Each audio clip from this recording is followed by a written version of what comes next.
Salam guys, Muaz Malik di sini. So seperti tajuk yang korang baca, pada hari ini aku akan berikan segala benda yang aku nak share pada korang lah berkenaan dengan smartphone flagship daripada Xiaomi, iaitu Xiaomi Mi 11. Jadi ramai dekat Malaysia ni kan, bila Xiaomi announce Xiaomi Mi 11 ni, bila dia orang announce harga jualan dia tu semua, harga permulaan dia 2799 tu semua kan. Jadi bila dia orang dah buat announcement tu semua, ramai juga aku dengar lah, kita boleh tahulah kan, tengok dekat forum semua ada orang komplain yang mana Mi 11 ni, dia orang kata harga jualan dia tu macam agak mahal sikit. Tapi hakikat dia, bila kita tengok harga jualan dia tu, sebenarnya harga dia sama je dengan Xiaomi Mi 10 dulu kan. Tapi itulah, bila difikir-fikirkan balik, aku faham lah kenapa ramai orang, terutama peminat Xiaomi lah, dia orang bising lah kenapa Mi 11 ni harga dia terlampau premium sangat. Sebab sejak daripada Mi 10 tu kan, kita boleh nampak Xiaomi dia memang macam terlampau all out sikit lah kan, bila kita nak bercerita berkenaan dengan smartphone flagship daripada dia orang. Tapi bagi aku sendiri, aku sebenarnya tak rasa pun yang mana Xiaomi Mi 11 ni mahal tau. Sebab macam aku, bila aku tengok Xiaomi Mi 11 ni, aku tak bandingkan dengan smartphone Xiaomi yang terdahulu. So basically, bila dia orang announce je Mi 11 ni, and bila dia orang announce je harga jualan rasmi dekat Malaysia tu, aku sebenarnya membandingkan Mi 11 ni dengan flagship-flagship yang lain lah. Sebab kalau kita tengok dari segi penawaran spesifikasi dia tu, Mi 11 ni memang totally flagship lah kan. Dia pakai Snapdragon 888 paling latest kan. Lepas tu UFS 3.1, screen dia pun OLED kan, 2K display, kamera utama 108 megapiksel. Lepas tu dengan semua benda ni dia orang jual pada harga jualan kurang daripada 3,000. Bagi aku memang murah dan memang berbaloi lah kalau nak beli kan. Sebab kalau smartphone lain dengan spesifikasi yang macam ni, tak dapat lah kan, memang tak dapat bawah 3K lah. Mesti semuanya akan lebih daripada 3,000, betul tak? So aku pun sebenarnya dah gunakan Mi 11 ni memang agak lama jugalah untuk tempoh review tu. Aku rasa aku dah guna dekat sebulan macam tu lah. Kalau siapa yang follow aku punya IG tu memang akan perasan lah kan. Asalkan instastory je hashtag Mi 11, instastory je hashtag Mi 11 kan. So yalah, sebulan lah. So sekarang ni aku memang dah ready lah untuk mengkongsi apa benda aku cakap ni. Aku kira dah bersedia lah untuk berkongsi pengalaman aku kan, selepas menggunakan Mi 11 ni. Macam mana performance dia okey ke, kamera dia okey ke. Jadi sit back and relax. Video ni memang confirm akan panjang punya kan. Muaz Malik memang video memang panjang teruknya. Jadi korang sit back and relax, tengok aku punya perkongsian ni. Lepas tu baru korang boleh decide berbaloi ke tak untuk beli Mi 11 ni. Jadi aku tak nak sembang panjang kan. Aku nak terus cerita benda yang memang hangat sangat kan. Memang hangat diperkatakan oleh ramai orang, iaitu macam mana dengan thermal performance dia tu. Okey ke? Betul ke? Panas kan? Betul ke overheat? Jawapan mudah, walaupun aku dah gunakan update yang paling latest lah, yang korang boleh dapat dekat Mi 11 ni, yes, dia masih lagi ada masalah kepanasan tu. Jadi panas dia ni memang, aku boleh kata panas dia tu memang tak boleh bawa bincang lah. Memang panas teruk ni.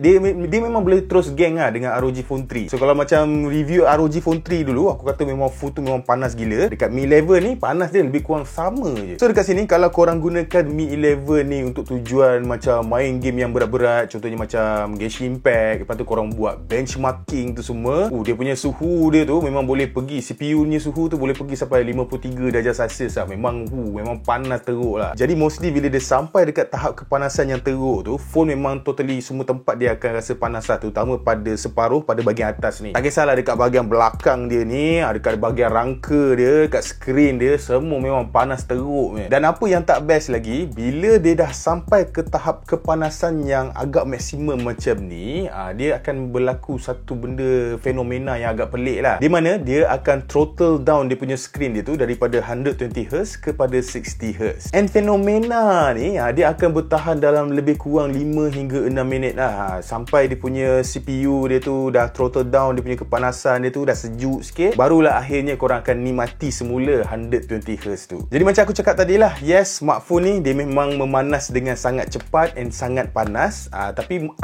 tak tahulah, honestly lah, bagi aku lah, benda ni dia macam bukan satu big deal sangat lah. Sebab benda ni dia akan berlaku pada situasi yang tertentu saja. So contohnya macam kalau korang main Genshin Impact kan, Genshin Impact kita tahu game dia tu, dia memang grafik dia tu memang tak masuk akal kan. Memang mana-mana phone pun yang running Genshin Impact ni pada setting grafik yang tertinggi memang akan memanas dengan teruk. Jadi in order kalau let's say korang nak main Genshin Impact pada setting grafik yang tertinggi dekat Mi 11 ni, memang aku tak sarankan lah. So mostly aku akan sarankan, kalau korang nak main game tu, turunkan dia punya grafik setting tu daripada ultra ke high high ke ataupun ke medium. Jadi dengan setting ni, dia punya thermal temperature dia tu akan terkawal sikit lah. So tak adalah panas macam yang aku cerita tadi tu. And then kemudian kalau let's say korang main game yang macam PUBG Mobile kan, Mobile Legend, Wild Rift, game-game macam ni memang kacang lah. Sebab Snapdragon 888 kan, memang tak ada masalah lah dia nak run game tu pada setting yang tertinggi. And dia punya thermal pun taklah sepanas macam kalau korang main Genshin Impact. So ni aku cerita basically kalau korang nak gunakan Mi 11 ni untuk tujuan bergaming lah. So ini benda yang korang perlu ambil kira terlebih dahulu lah kalau korang nak beli Mi 11 ni. Jadi sekarang aku nak cerita macam mana pula dia punya thermal temperature kalau let's say korang tak gunakan untuk gaming. Maksudnya korang guna benda yang normal lah, dalam keadaan phone idle ke, ataupun korang gunakan untuk tengok movie kan, social media, Facebook, scrolling kat Instagram tu, dia tetap akan panas ke kan? Macam mana dengan thermal temperature dia? Jadi kalau korang buat aktiviti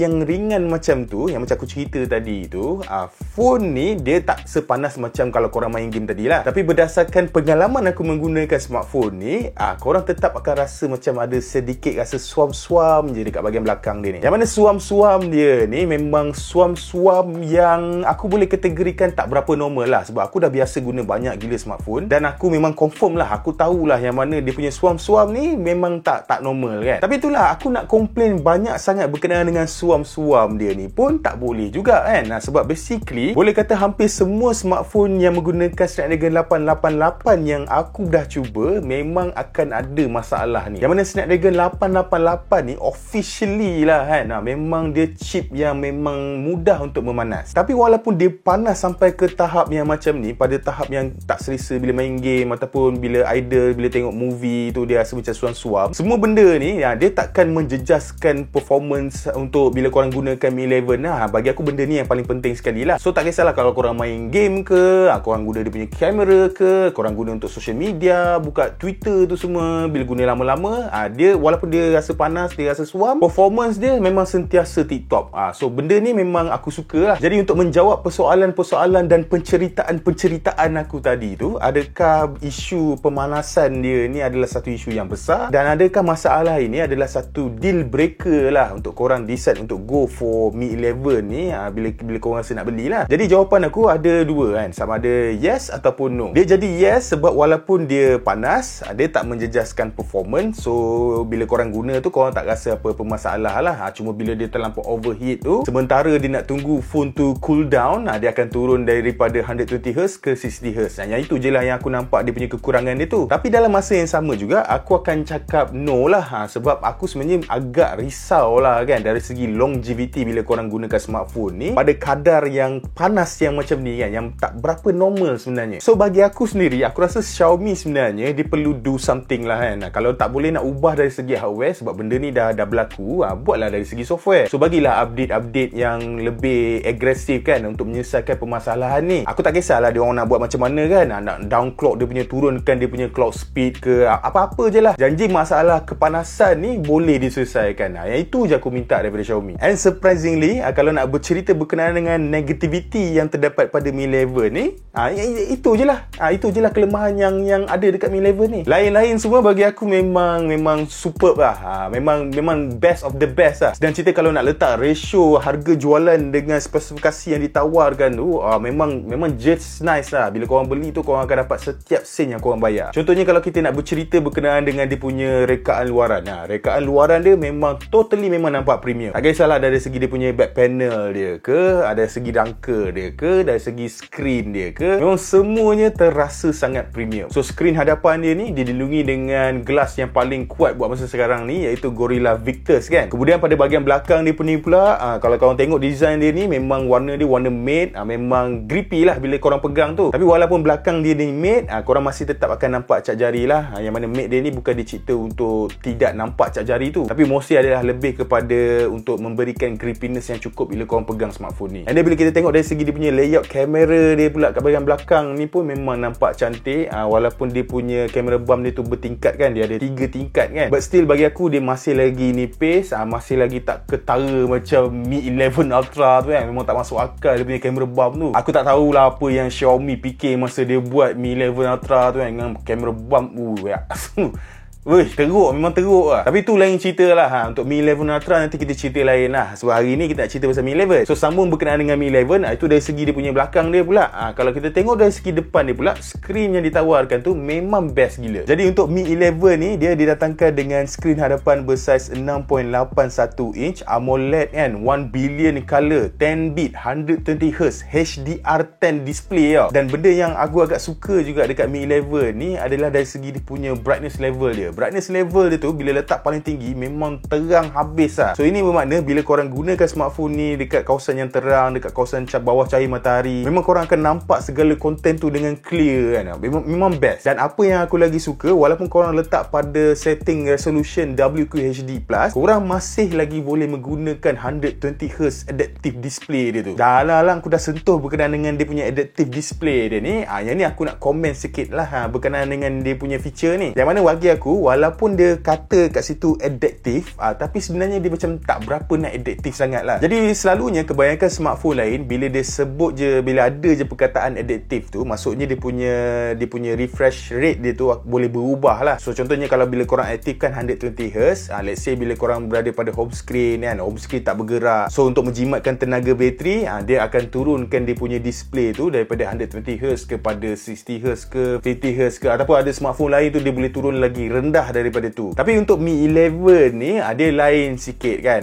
Selalunya most of the time dia akan stay pada 120Hz. Dan apa yang aku perasan, dia cuma akan turun kepada refresh rate yang lebih rendah. Contohnya bila kalau korang masuk ke dalam app yang tak menyokong higher refresh rate tu. So antara app yang tak menyokong higher refresh rate ni adalah YouTube lah. So bila korang masuk YouTube, daripada 120Hz tu dia akan automatic turun kepada 60Hz. Tapi let's say kalau korang masuk ke dalam app yang menyokong higher refresh rate, contohnya macam Instagram, Twitter tu semua kan, dia akan maintain je lah 120Hz tu. Memang dia takkan turun lah, walaupun korang stay static dekat screen tu kan. Dia tak ada usaha untuk jimatkan bateri pun. Jadi bila dia punya adaptive display dia ni berkelakuan sebegini rupa, aku boleh nampak lah yang mana dia ada benda yang positif, ada benda yang negatif lah yang akan berlaku. So positif dia tu disebabkan dia maintain je 120Hz, so dia takkan berlaku sebarang jitterness ke apa ke lah bila korang nak start scrolling daripada screen yang tak bergerak kan. Sebab kalau smartphone lain yang memang betul-betul adaptive display kan, bila dia turun daripada, let's say dia turun 30Hz ataupun 40Hz ke kan, bila dia dah static macam tu, bila korang nak start scrolling je, korang boleh nampak macam dia tengah mengejar untuk go for 120Hz tu. So benda tu memang tak berlaku dekat Mi 11 ni. Memang korang akan rasa sentiasa sharp lah, dia sentiasa rasa extra smooth lah. Walau macam mana pun kau buat, kau akan rasa smooth tu. Tapi dia punya negatif dia ni, bila dia buat macam ni, dia akan hit dia punya battery life sikit lah. Di mana berdasarkan pengalaman penggunaan aku, bila aku letak setting resolution WQHD+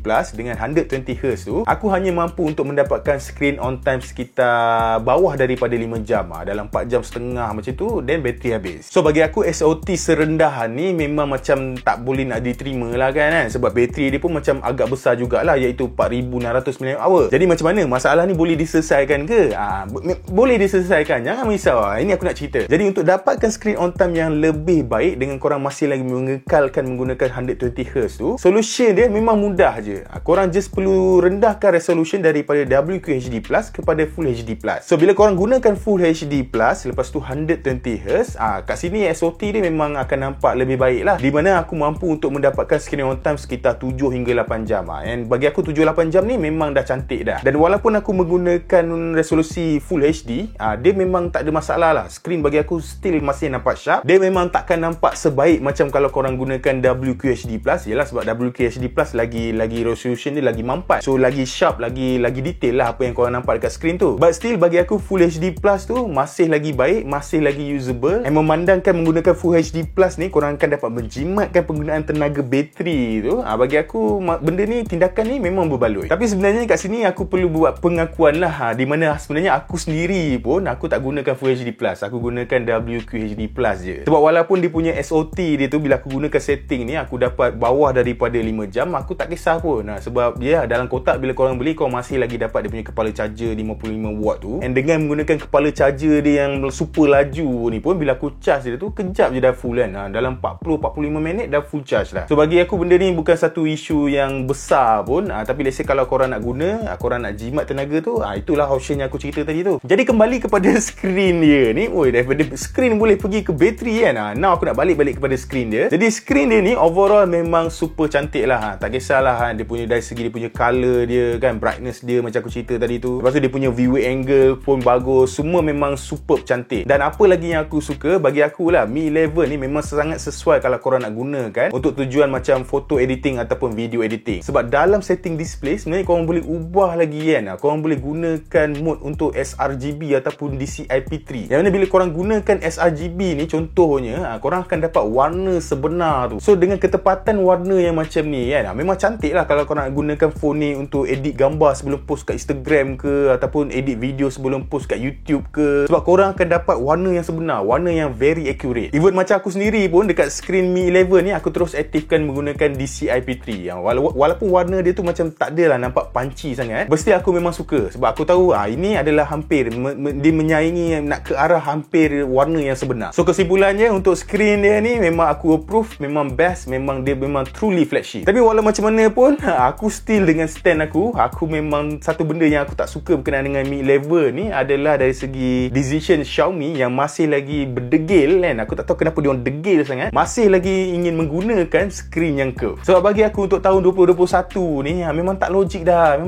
Memang tak perlu dah guna screen curve ni. Yes, aku memang faham lah kan, bila gunakan screen yang curve ni, dia akan automatically membuatkan smartphone tu nampak lebih premium. Dia memang akan nampak lebih mahal lah. Memang Mi 11 ni disebabkan dia punya curve dia tu, curve kat tepi, curve dekat atas, dia memang nampak mahal. Tapi walaupun dia nampak mahal, dia sebenarnya tetap tak boleh lari daripada masalah color distortion tu. Sebab screen dia melengkung dekat ujung tu kan. And benda ni memang dia menyakitkan mata aku. Aku tak boleh sebab aku banyak gunakan smartphone Mi 11 aku ni untuk tujuan entertainment kan. Aku tengok YouTube tu semua. So bila aku tengok video full screen kan, boleh nampak ada perubahan color kat ujung tu, dia memang rasa macam tak sedap lah kan. Tapi satu benda lah yang aku boleh puji untuk screen melengkung dia ni, walaupun dia melengkung, dia tak sama, dia tak ada masalah macam kebanyakan smartphone melengkung yang lain, yang mana bila kita pegang smartphone tu ada masalah accidental touch dekat tepi tu semua. Benda tu memang tak ada. Yang aku complain ni je satu benda je, color distortion kat tepi tu memang aku tak suka. Kemudian satu lagi benda yang aku rasa macam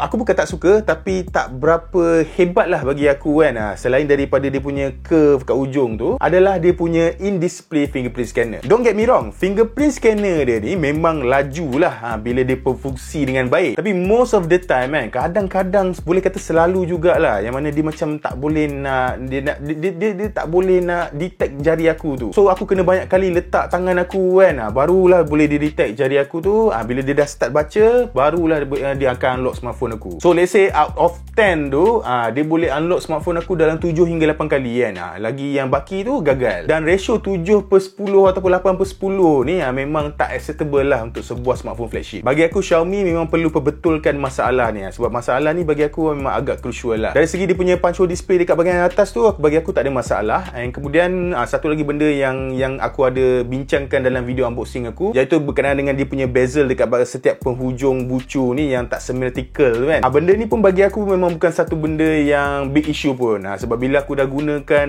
lama kan, dalam sebulan tu, aku memang honestly dah tak perasan dah permasalahan tu kan.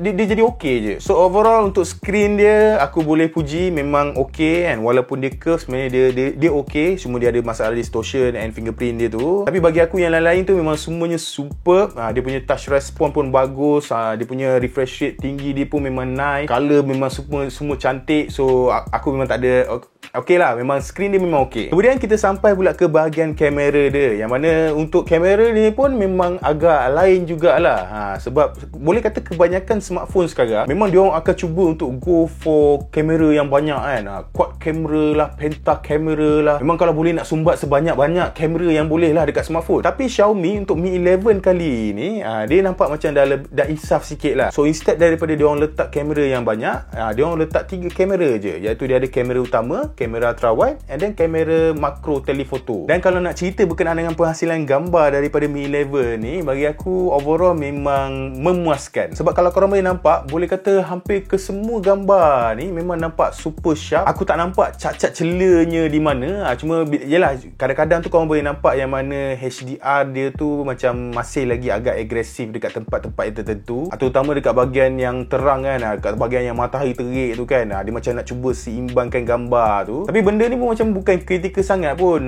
Lain-lain semua aku rasa semua okey kan. Korang nak guna portrait mode pun okey. Korang nak guna dia punya filter dia pun semua okey. So dekat sini pun aku tak banyak benda nak complain kan. Even dia punya kamera makro dia pun memang cantik. Dan apa yang best ni lagi, sebenarnya Xiaomi dia cuba untuk fokuskan Mi 11 ni ke arah video. Sebab sebenarnya kalau korang pergi ke bahagian setting kamera dia tu, korang boleh nampak dia ada, Xiaomi macam tawarkan banyak feature-feature yang baru lah. Yang mana feature-feature baru ni sebenarnya banyak melebihkan pada bahagian video. Contohnya macam dekat kamera belakang dia ni kan, tak kisahlah kamera utama, ultra wide ataupun dia punya makro dia tu, korang boleh shoot ketiga kamera dia ni pada resolution 8K. Dan tak cukup dengan itu, korang juga boleh shoot video dalam mode manual kan. Tak kisah, foto pun boleh manual, video pun boleh manual. And then kemudian bila korang tengok dengan lebih mendalam lagi, dia ada mode vlog kan. Yang vlog ni memang dah lama lah. Tapi kat sini juga korang boleh nampak yang mana dia ada mode slow motion kan. Lepas tu dia ada movie effect ni. Yang ni barulah. Yang mana korang boleh gunakan beberapa template yang memang dah ada. Contohnya macam Magic Zoom ni, dia macam dolly shot kan. Dia macam zoom, memang cantik lah. Kemudian dia ada slow shutter lah, time freeze lah, night time lapse lah. And then last kali dia ada template untuk parallel world kan. Memang dia nampak macam, yalah, macam movie Inception tu. Jenis dunia boleh terbalik tu semua kan. Memang cantik. So sebab tu aku kata sebenarnya Mi 11 ni dia banyak melebihkan pada side video. Sebab dia orang sebenarnya banyak belanja macam-macam feature lah yang khas untuk digunakan pada mode video ni. Cuma satu benda yang aku tak suka berkenaan dengan video ni adalah dia punya kamera selfie dia. Yang mana untuk kamera selfie, kamera hadapan dia ni, aku tak faham kenapa. Aku tahu Xiaomi ni, aku nak tanya satu soalan untuk korang. Kenapa untuk kamera belakang ni boleh kata semua kamera ni boleh shoot sampai 8K, tapi untuk kamera selfie ni, untuk video kan, boleh shoot paling tinggi pun Full HD je. Apa Snapdragon 88 tak capable ke untuk shoot lebih daripada tu? So inilah satu benda yang macam aku tak faham kenapa benda tu tak boleh. At least paling busuk pun kalau tak boleh bagi 8K dekat kamera selfie tu, bagilah 4K kan, 4K 30 ke 4K 60 ke. Ini tak, Full HD je kan. Even iPhone SE tu pun boleh shoot kamera selfie sampai 4K kan. Kenapa smartphone ni tak boleh? So aku harap Xiaomi please take note. Aku harap in future korang akan bagi update, enablekan at least sampai 4K 60. Aku tahu korang boleh buat, tapi aku tak faham kenapa korang tak boleh buat. So please buat benda ni. And aku rasa itu je lah kan berkenaan dengan Xiaomi Mi 11 ni kan.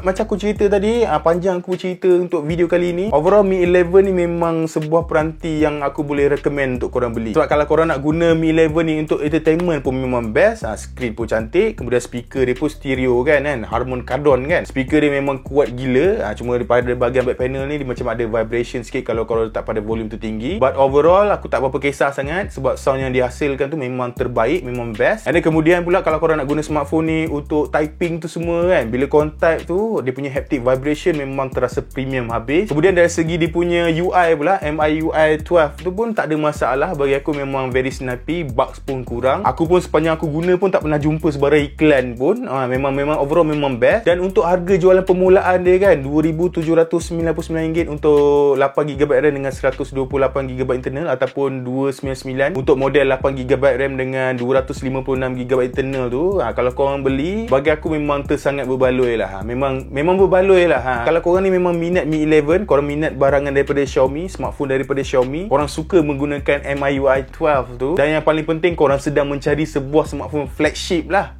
memang aku boleh senang cerita lah. Korang pergi je kedai, tak kisahlah secara fizikal ataupun atas talian ke, korang beli je smartphone ni. Bila sampai korang pakai tu, confirm korang puas hati ni.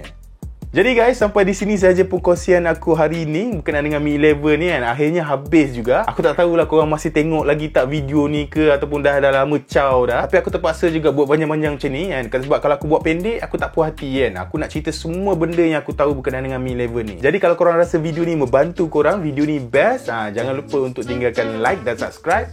Kita berjumpa lagi di video yang seterusnya. Bye-bye.